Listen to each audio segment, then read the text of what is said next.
अस्सलाम वालेकुम स्टूडेंट्स। आज हम बात करेंगे मैग्नेटिक क्वांटम नंबर की। मैग्नेटिक क्वांटम नंबर जो है ये हमें बताता है स्पेक्ट्रल लाइंस की स्प्लिटिंग के हवाले से। ठीक है, किसी भी मैग्नेटिक फील्ड में जो स्पेक्ट्रल लाइंस है उनकी किस पैटर्न पे स्प्लिटिंग हुई है, इस बारे में हमें मैग्नेटिक क्वांटम नंबर के थ्रू इन्फॉर्मेशन मिलती है और ये प्रूव करता है ज़ीमान इफेक्ट को भी। हम इसकी डेरिवेशन देखते हैं। हमारे पास थर्टा इक्वेशन है जिसको हम कुछ इस फॉर्मेट में लिखते हैं 1/5। हमारे पास फाई इक्वेशन है जिसको हम इस फॉर्मेट में लिखते हैं 1/5 dot d square phi over d phi square, जो कि इक्वल है -m² के। अब फाई जो है वो यहाँ पर मल्टीप्लाई हो रहा है, ठीक है, तो फाई जो यहाँ पर डिवाइड हो रहा है तो उसको हम वहाँ पर जाके मल्टीप्लाई कर देंगे।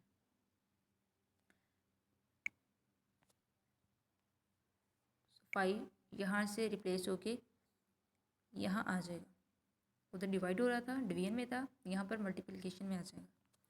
अब -m² फाई ये टर्म माइनस में है, जब हम उसको इक्वालिटी के दूसरी साइड पे लेके आएंगे तो वो प्लस में हो जाएगी। तो हमारे पास आ जाएगा d square phi over d phi square plus m² phi equals to 0।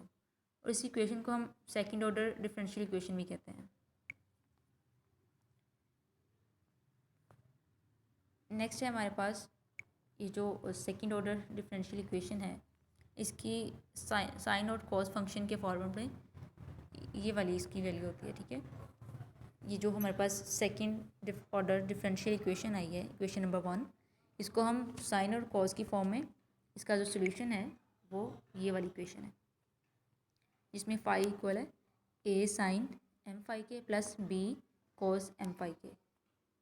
So phi जो है वो इक्वल है a sine m phi plus b cos m phi. ये हमारे पास इक्वेशन नंबर 1, ये हमारे पास इक्वेशन नंबर 2। इक्वेशन नंबर 2 जो है वो सोल्यूशन है इक्वेशन नंबर 1 का।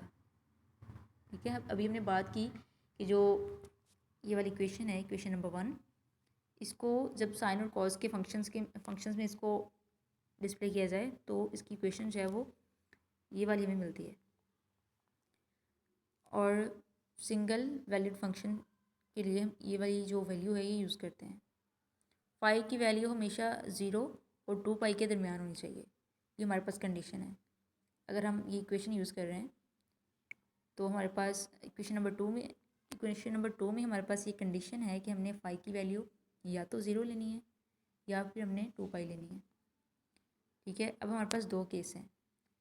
केस 1 के जिसमें हमारे पास फाई की वैल्यू हमारे पास 0 है। केस 2 के जिसमें फाई की वैल्यू है 2 पाई।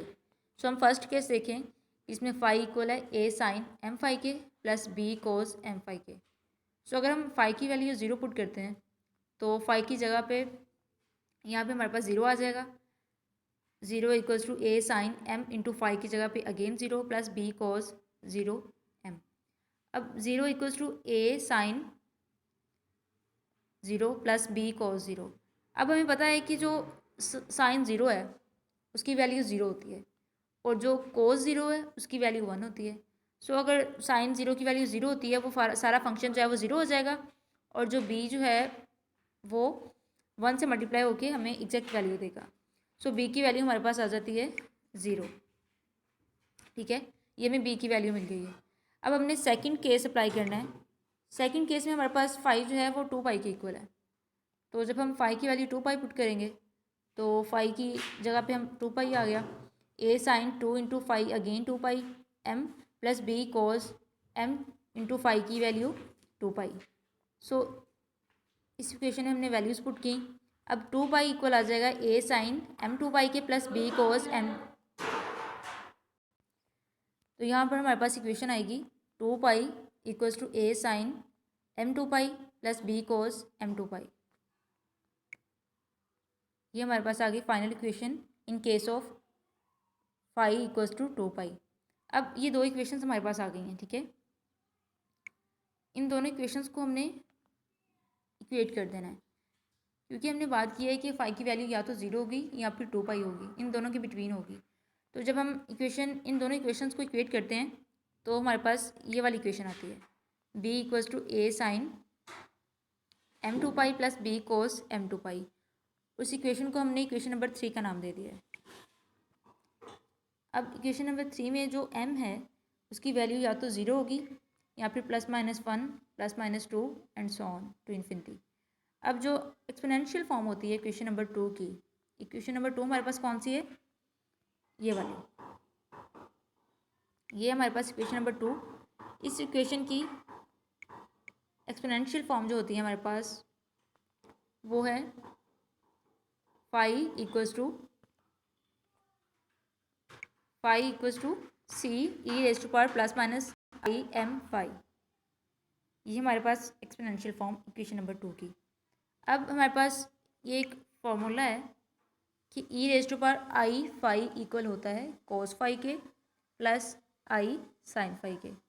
सिमिलरली जैसे हमने पिछले लेक्चर में बात की थी कि sine square theta plus cos square theta 1 के इक्वल होता है, उसी तरह cos phi plus i sine phi जो है ये इक्वल होता है e raise to power i phi के। सो अगर हमारे पास ई की वैल्यू, ई की जो पावर है उसमें आई फाई के साथ एम भी है, जैसे कि नेक्स्ट इसी इक्वेशन में आप देख रहे हैं e raise to power i m phi equals to cos m phi plus i sine m phi.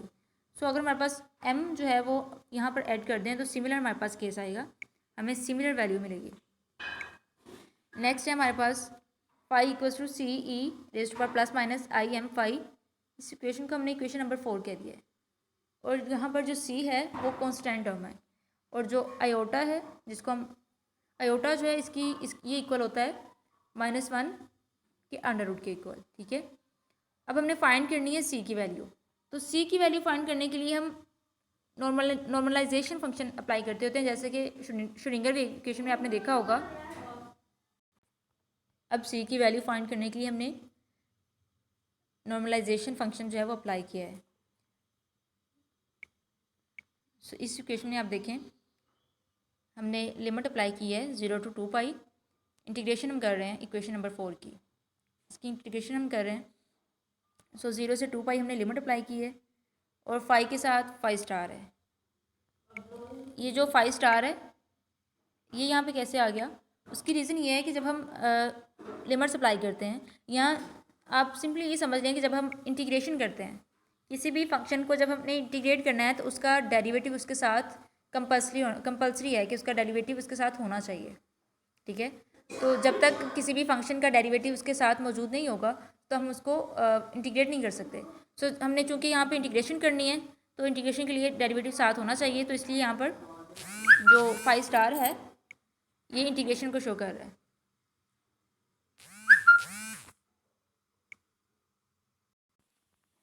इसकी इंटीग्रेशन जब हम करेंगे तो 0 से 2 पाई लिमिट हमने अप्लाई की है, phi into phi star d phi equals to 1।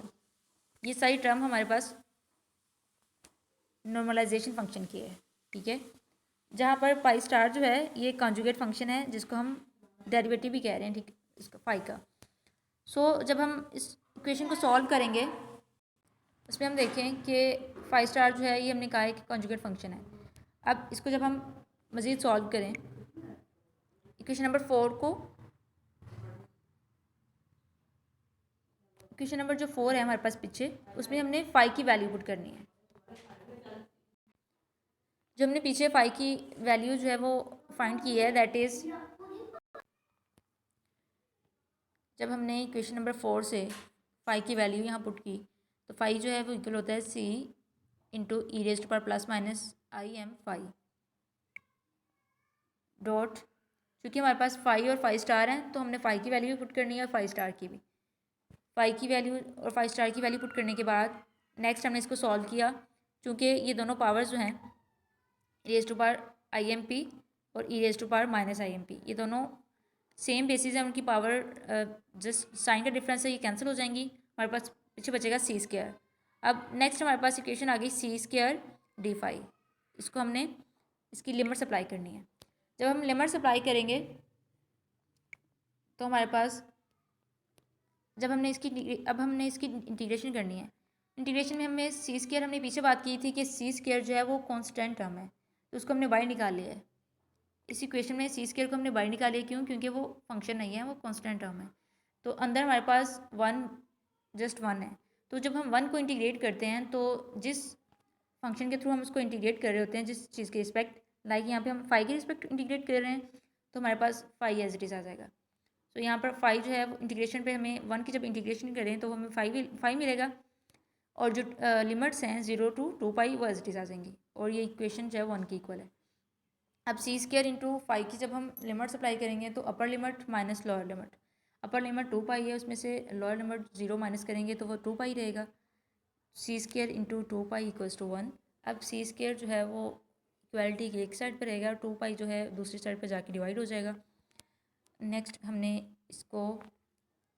इसका जस्ट अंडर रूट लिया है, ठीक है। इस इक्वेशन का जब अंडर रूट लेंगे तो हमें ये वाली वैल्यू मिलेगी, ठीक है। दोनों का अंडर रूट ले लिया। अब स्क्वायर जो है वो अंडर रूट से कैंसिल हो जाएगा, तो c बचेगा पीछे। c इक्वल्स टू 1 का अंडर रूट 1 ही होता है, और 2π का अंडर रूट हम एज इट इज़ लगा देंगे। सो c की वैल्यू हमारे पास आ गई है 1/2π का अंडर रूट। ये वैल्यू हम फाइंड करना चाह रहे थे, ये वैल्यू हमें मिल गई है। अब हमने इस वैल्यू को पुट करना है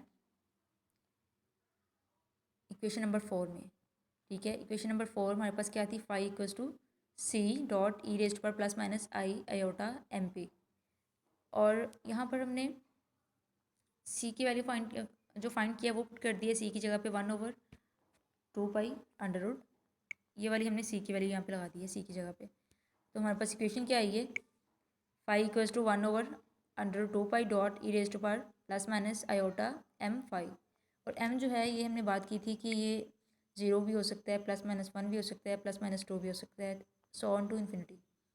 तो ये हमारे पास final expression for magnetic quantum number. Thanks.